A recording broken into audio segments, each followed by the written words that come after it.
आज हम आपके लिए लाए हैं परिवार राज पर हमारी स्पेशल सीरीज। इसी सीरीज के पहले एपिसोड में हमने आपको बताया था कि कैसे देश की राजनीति में मोतीलाल नेहरू ने परिवार राज की नींव रखी और फिर कैसे वक्त के साथ साथ ये परिवारवाद में बदल गया। अपने आज के इस खास एपिसोड में हम बात करने वाले हैं यूपी की राजनीति में कैसे यादव परिवार का पिछले 50 दशकों से कब्जा है और कैसे ये पार्टी बनते बिगड़ते रिश्तों के बीच मुलायम परिवार के लोगों के हाथों में ही सिमट कर रह गई। बात आजादी से पहले की है। 22 नवंबर 1939 के दिन यूपी के इटावा जिले के सैफई गांव में सुगर सिंह यादव के घर एक बच्चे का जन्म हुआ था, जिसका नाम रखा गया मुलायम सिंह यादव। छोटे से कद के मुलायम सिंह यादव बचपन से ही गठीले शरीर के थे। उनकी शादी कम उम्र में ही हो गई थी, लिहाजा घर की जिम्मेदारी कंधों पर आई तो बीए पास करते ही करहल इंटर कॉलेज में अंग्रेजी पढ़ाने लगे। वो अक्सर कॉलेज में पढ़ाने के साथ साथ कुश्ती भी किया करते थे और समाजवादियों की रैलियों में भी जाते थे। मुलायम के पिता किसान थे, इसलिए उन्हें खेती बाड़ी का भी ज्ञान था। लेकिन एक किसान का बेटा राजनीति में कैसे आया, उसके लिए एक 58 साल पुराना किस्सा जानना जरूरी है। यूपी के मैनपुरी में एक दंगल हो रहा था, जिसे देखने के लिए प्रजा सोशलिस्ट पार्टी के विधायक नत्थू सिंह पहुंचे थे। तभी उनकी नजर कुश्ती लड़ रहे एक छोटे से कद के गठीले नौजवान पर पड़ी। उसके दांवपेच देखकर नत्थू काफी प्रभावित हुए और उस नौजवान को राजनीति में अपना शागिर्द बना लिया। उस घटना के अगले ही साल 1967 में यूपी में खेतों की सिंचाई के पानी के दाम बढ़ने लगे तो पूरे राज्य में बड़ा किसान आंदोलन शुरू हो गया। राम मनोहर लोहिया ने कांग्रेस सरकार के खिलाफ मुहिम छेड़ दी। लोहिया के इस भाषण से प्रभावित होकर मुलायम सिंह उस आंदोलन में कूद पड़े। आंदोलन को दबाने के लिए कांग्रेस ने लोहिया को गिरफ्तार किया तो युवा नेता मुलायम भी गिरफ्तार हो गए। लेकिन इस गिरफ्तारी से उनकी छवि को काफी फायदा हुआ और मुलायम को जुझारू युवा नेता के रूप में देखा जाने लगा और उनके तेवर देखकर नत्थू सिंह के कहने पर लोहिया ने उन्हें विधायकी का टिकट दे दिया और इस तरह सिर्फ 28 साल की उम्र में चुनाव जीतकर मुलायम सिंह यादव आजादी के बाद सबसे कम उम्र के विधायक बन गए। 10 साल बाद 1977 में जब यूपी में जनता पार्टी की सरकार बनी तो मुलायम सिंह को सहकारिता मंत्री बनाया गया।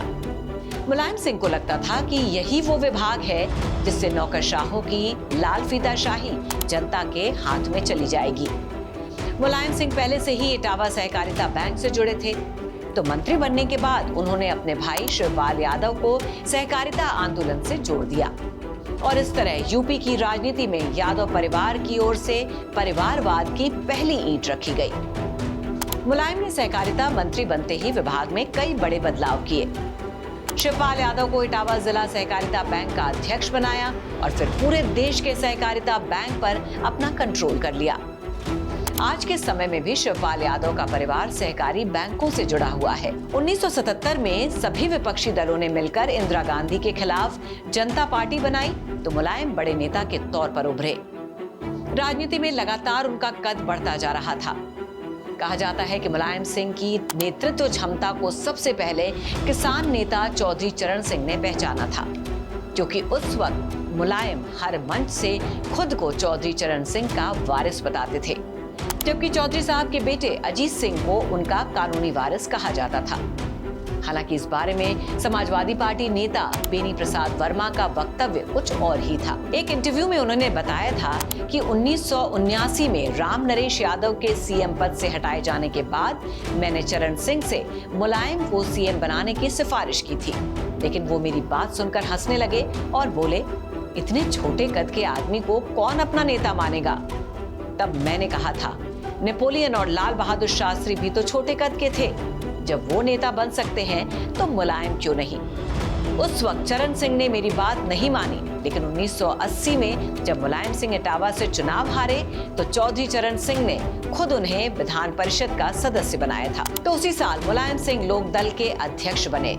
ये पार्टी आगे चलकर जनता दल में शामिल हो गई, लेकिन 1987 में चौधरी चरण सिंह के निधन के साथ एक नई जंग शुरू हो गई। पार्टी और सत्ता पाने के लिए अजीत सिंह और मुलायम के बीच सियासी जंग छिड़ गई और लोकदल दो हिस्सों में बंट गया। एक हिस्से पर हेमवती नंदन बहुगुणा ने कब्जा कर लिया तो दूसरे पर अजीत सिंह ने। मुलायम सिंह यादव के हाथ से पार्टी ही नहीं बल्कि नेता प्रतिपक्ष की कुर्सी भी निकल गई। इसके बाद मुलायम सिंह यादव ने लेफ्ट दल और चंद्रशेखर की जनता पार्टी समेत 7 दलों को मिलाकर क्रांति मोर्चा बनाया और इसके बैनर तले चुनाव लड़ा। तब मुलायम 1988 में वीपी सिंह के नेतृत्व में बनी जनता दल में थे। पूरे यूपी में एक नारा चला था, जिसका जलवा कायम है उसका नाम मुलायम है। साल गुजरा, 1989 में मुलायम पहली बार यूपी के मुख्यमंत्री बने। सीएम पद की शपथ लेते वक्त मुलायम ने भावुक होकर कहा था कि आज लोहिया का गरीब के बेटे को मुख्यमंत्री बनाने का पुराना सपना साकार हो गया। वो दौर राम मंदिर आंदोलन का था। 2 नवंबर 1990 के दिन बड़ी संख्या में कार सेवक बाबरी मस्जिद गिराने जा रहे थे। तब मुलायम सिंह ही यूपी के मुख्यमंत्री थे। आरोप है कि मुलायम के आदेश पर ही पुलिस ने कार सेवकों पर लाठीचार्ज किया और गोलियां चलाई थी। इस घटना में 1 दर्जन कार सेवक मारे गए और मुलायम सिंह यादव को मुल्ला मुलायम कहा जाने लगा। घटना की देश भर में निंदा हुई और मुलायम सिंह को अपनी सरकार गंवानी पड़ी। अब मुलायम को अपनी अलग पार्टी की जरूरत महसूस होने लगी थी। लिहाजा 4 अक्टूबर 1992 को मुलायम सिंह यादव ने पूर्व प्रधानमंत्री चंद्रशेखर से विवाद के बाद समाजवादी पार्टी नाम से अपनी एक अलग पार्टी बनाई। 1993 के चुनाव आए तो राम मंदिर आंदोलन के जरिए बीजेपी यूपी में सरकार बनाना चाहती थी, लेकिन उसे रोकने के लिए मुलायम सिंह और कांशीराम ने हाथ मिला लिया और इस तरह पहली बार सपा और बसपा में गठबंधन हुआ था। तब एक और नारा उछला, मिले मुलायम कांशीराम, हवा में उड़ गए जय श्री राम। उस वक्त यूपी में विधानसभा सीटों की संख्या 422 थी।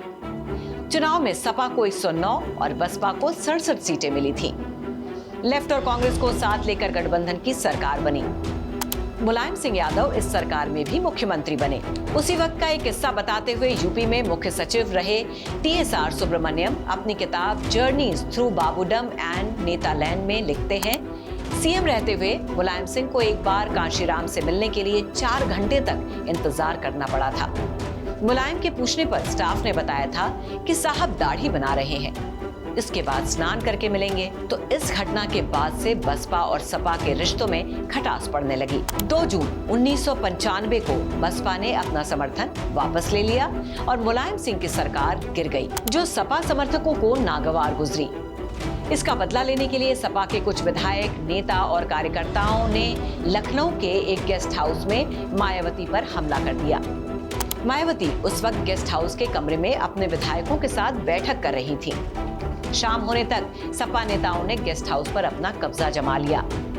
बसपा विधायकों ने उन्हें रोकने की कोशिश की तो उन्हें भी खूब मारा पीटा गया। बताया जाता है कि 5 बसपा विधायकों को गाड़ी में डालकर मुख्यमंत्री आवास ले जाया गया था। मायावती ने करीब 2 घंटे एक कमरे में कैद रहकर जैसे तैसे अपनी जान बचाई। देर शाम डीएम राजीव खरे कुछ पुलिस वालों के साथ गेस्ट हाउस पहुंचे और मायावती को सुरक्षित बचाया गया। अगले ही दिन बीजेपी, कांग्रेस, लेफ्ट और बसपा के 282 विधायकों की मदद से मायावती पहली बार यूपी की मुख्यमंत्री बनी। गेस्ट हाउस कांड से मुलायम सिंह यादव और उनकी पार्टी की खूब किरकिरी हुई। खैर, वक्त आगे बढ़ा। साल आया 1996, जब सपा प्रमुख मुलायम सिंह यादव ने अपनी जसवंत नगर की सीट छोटे भाई शिवपाल के लिए खाली कर दी थी। साथ ही खुद मैनपुरी से लोकसभा का चुनाव लड़ा और तब से लेकर आज तक शिवपाल यादव का जसवंत नगर की विधानसभा सीट पर कब्जा है। इसके बाद 1999 में मुलायम ने संभल और कन्नौज 2 सीटों से चुनाव लड़ा और फिर 2004 में मुलायम ने अपने दूसरे भाई राम गोपाल यादव के लिए संभल सीट छोड़ दी थी। राम गोपाल ने इस सीट पर चुनाव लड़ा, जीते और संसद पहुंचे। मुलायम के बाद उनके परिवार के 2 लोग राजनीति में आ गए और अब बारी थी तीसरे की एंट्री की, जो थे मुलायम के बेटे अखिलेश यादव। साल 1999 का जिक्र करते हुए अखिलेश की बायोग्राफी लिखने वाली सुनीता एरोन बताती हैं कि शादी के बाद दिसंबर 1999 में अखिलेश और डिंपल छुट्टियां मनाने देहरादून गए थे। वो दोनों वहाँ एक मॉल में खरीदारी कर रहे थे कि मुलायम सिंह का फोन आया। वो बोले, तुम्हें चुनाव लड़ना है? अखिलेश कुछ कह पाते उससे पहले ही फोन कट गया। कन्नौज सीट पर साल 1999 में हुए उपचुनाव में अखिलेश ने जीत दर्ज करते हुए राजनीति में एंट्री की और इस तरह सेना में जाने का ख्वाब देखने वाले अखिलेश राजनीति में आ गए। लेकिन अखिलेश की राजनीति में आते ही यादव परिवार में फूट पड़नी शुरू हो गई थी। 12 साल सांसद रहकर अखिलेश अपने पिता से राजनीति के सारे दांवपेच सीख चुके थे। अब मौका था यूपी में 2012 के विधानसभा चुनाव का। मायावती को सत्ता से बेदखल करने के लिए अखिलेश ने यूपी में 410 सभाएं की, 12,000 किलोमीटर की रथ यात्रा निकाली, 250 किलोमीटर साइकिल यात्रा और युवाओं को पार्टी से जोड़ने का काम किया। नतीजा ये रहा कि चुनाव में सपा को यूपी विधानसभा की 403 में से 224 सीटों पर जीत मिली। पिता मुलायम ने जीत का सेहरा अखिलेश के सिर बांधा। अब यादव परिवार में टेंशन इस बात की थी कि मुख्यमंत्री पद पर कौन बैठेगा, क्योंकि मुलायम सिंह बूढ़े हो चले थे। ऐसे में दोनों भाइयों और पार्टी के वरिष्ठ नेताओं को दरकिनार करते हुए मुलायम सिंह यादव ने पुत्र मोह के चलते अखिलेश यादव को सीएम बनाने का फैसला किया। वरिष्ठ पत्रकार राहुल श्रीवास्तव की माने तो जैसे ही मुलायम सिंह ने अखिलेश को सीएम बनाने की बात कही, शिवपाल और आजम खान उनसे नाराज हो गए। बाद में जैसे तैसे आजम खान को मुलायम ने मना लिया, लेकिन भाई शिवपाल को न मना सके। इस तरह अखिलेश यादव यूपी के सीएम बन गए। सीएम बनते ही अखिलेश यादव ने अपने तेवर दिखाने शुरू कर दिए और सबसे पहले अपने चाचा शिवपाल को पार्टी से बर्खास्त कर दिया। पत्रकार राहुल श्रीवास्तव के मुताबिक अखिलेश ने सीएम बनते ही पार्टी के सीनियर नेताओं को दरकिनार करना शुरू कर दिया। वो ज्यादातर फैसले खुद ही लेते थे। इससे शिवपाल समेत कई बड़े नेता उनसे नाराज थे और यही नाराजगी अखिलेश और शिवपाल के बीच खटास की वजह थी, जो अब खुलेआम नजर भी आने लगी थी। 24 अक्टूबर 2016 को मुलायम ने पार्टी की एक बैठक बुलाई और इस बैठक में दोनों चाचा भतीजे ने अपनी भड़ास निकाली। मुलायम ने इस मीटिंग में कहा कि शिवपाल और अमर सिंह मेरे भाई हैं, इन दोनों के खिलाफ मैं एक शब्द भी नहीं सुनूंगा। बात यहीं तक खत्म नहीं हुई। इसके बाद मंच पर बोलने आए अखिलेश यादव ने कहा कि बीते दिनों अखबार में एक लेख छपवाकर उन्हें औरंगजेब बताया गया था। उस लेख को छपवाने में अमर सिंह का हाथ था। इतना सुनते ही शिवपाल यादव ने अखिलेश से माइक छीना और कहा कि क्यों झूठ बोलते हो। इसके बाद मंच पर ही दोनों नेताओं में हाथापाई शुरू हो गई और मुलायम नाराज होकर चले गए। इस घटना के कुछ दिन बाद ही यूपी विधानसभा चुनाव होने थे। अखिलेश ने बिना किसी से पूछे अपने चहेतों को टिकट दे दिया। इस बात से नाराज होकर मुलायम सिंह ने अखिलेश को 6 साल के लिए पार्टी से निकाल दिया। उनके इस फैसले से अखिलेश समर्थक भड़क उठे और सड़कों पर प्रदर्शन करने लगे। इसे देखते हुए नेताजी को अपना फैसला वापस लेना पड़ा और अखिलेश को राष्ट्रीय अध्यक्ष बनाना पड़ा। तब शिवपाल ने फिर से नाराज होकर पार्टी छोड़ दी और यहीं से पूरा यादव परिवार दो फाड़ हो गया और समाजवादी पार्टी की कमान पूरी तरह से अखिलेश यादव के हाथ में आ गई। कुछ राजनीतिक विश्लेषकों का दावा है कि मुलायम सिंह चाहते थे कि सरकार अखिलेश यादव चलाएं, मुख्यमंत्री अखिलेश यादव को बनाया जाए और चुनाव उनके चाचा शिवपाल यादव के नेतृत्व में लड़ा जाए। लेकिन ऐसा कुछ हो न सका। सत्ता की बागडोर हाथ में लेने के लिए चाचा भतीजे लड़ते रहे और इस तरह पार्टी कमजोर होती चली गई। हालांकि 2019 में शिवपाल यादव ने सपा से अलग होकर प्रगतिशील समाजवादी पार्टी लोहिया बनाई थी, लेकिन 2022 में होने वाले विधानसभा चुनाव के दौरान वो फिर सपा में शामिल हो गए और अब मौजूदा चुनाव में सपा के टिकट पर ही बदायूं से चुनाव लड़ रहे हैं। आज यूपी की राजनीति में परिवारवाद का बीज बोने वाले नेताजी तो हमारे बीच में नहीं रहे, लेकिन उनके बेटे अखिलेश यादव को यूपी में सबसे बड़े विपक्षी नेता के रूप में देखा जाता है और उनकी पत्नी डिंपल यादव भी यूपी के मैनपुरी से सांसद हैं। तो दोस्तों, ये तो बात हुई मुलायम सिंह यादव के पहले परिवार और उनके राजनीतिक सफर की। अब आपको बताते हैं नेताजी के दूसरे परिवार के बारे में, क्योंकि वहां से भी तो एक शख्स राजनीति में है।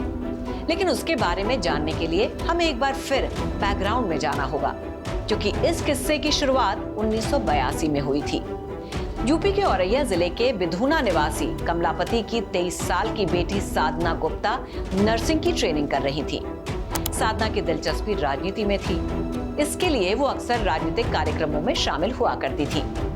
अब ऐसे ही एक समारोह में उनकी मुलाकात मुलायम सिंह यादव से हुई। उस वक्त मुलायम की उम्र 43 साल की थी और वो लोकदल के राष्ट्रीय अध्यक्ष थे। पहली मुलाकात में ही मुलायम को साधना गुप्ता पसंद आ गई थी। वो अक्सर राजनीतिक कार्यक्रमों में मिलने लगे। हालांकि मुलायम पहले से शादीशुदा थे और घर पर उनकी पत्नी मालती देवी और बेटा अखिलेश थे।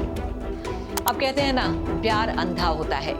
एक बार जब मुलायम की माँ मूर्ति देवी बीमार पड़ी तो साधना ने उनकी खूब सेवा और देखभाल की। साधना के समर्पण ने मुलायम का मन मोह लिया और दोनों रिलेशनशिप में आ गए। 1982 से लेकर 1988 तक सिर्फ अमर सिंह को इस लव स्टोरी के बारे में पता था, लेकिन साल 2005 आते ही कुछ ऐसा हुआ कि मुलायम की सीक्रेट लव स्टोरी हर न्यूज़पेपर की हेडलाइंस बन गई। 2 जुलाई 2005 को विश्वनाथ चतुर्वेदी ने मुलायम सिंह यादव के खिलाफ सुप्रीम कोर्ट में एक हलफनामा दायर किया और पूछा कि 1979 में 79,000 की संपत्ति वाला समाजवादी करोड़ों का मालिक कैसे बन गया है।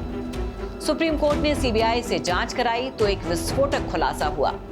जांच में सामने आया कि 1994 से ही मुलायम की एक और बीवी और एक बच्चा है, क्योंकि उसी साल प्रतीक गुप्ता नाम के एक बच्चे ने स्कूल के फॉर्म में अपने परमानेंट रेजिडेंस में मुलायम सिंह का ऑफिशियल एड्रेस लिखा था। इसके साथ ही मां का नाम साधना गुप्ता और पिता का MS यादव लिखा था। इस तरह अब तक जिस साधना और मुलायम की लव स्टोरी सिर्फ परिवार को पता थी, वो अब पूरी दुनिया के सामने आ चुकी थी। आज साधना के बेटे प्रतीक यादव तो राजनीति में एक्टिव नहीं है, लेकिन उनकी बहू अपर्णा यादव अक्सर सुर्खियों में छाई रहती हैं, क्योंकि वो अपनी पारिवारिक पार्टी को छोड़कर बीजेपी में शामिल हो चुकी हैं। और खबर ये आ रही है कि वो मैनपुरी में सपा का गढ़ हिलाने के लिए अपनी ही जेठानी और सांसद डिंपल यादव के खिलाफ चुनाव लड़ सकती हैं। उत्तर प्रदेश की हर खबर से अपडेट रहने के लिए श्रेष्ठ यूपी को करें सब्सक्राइब, बेल आइकन दबाएं और देखते रहें श्रेष्ठ यूपी।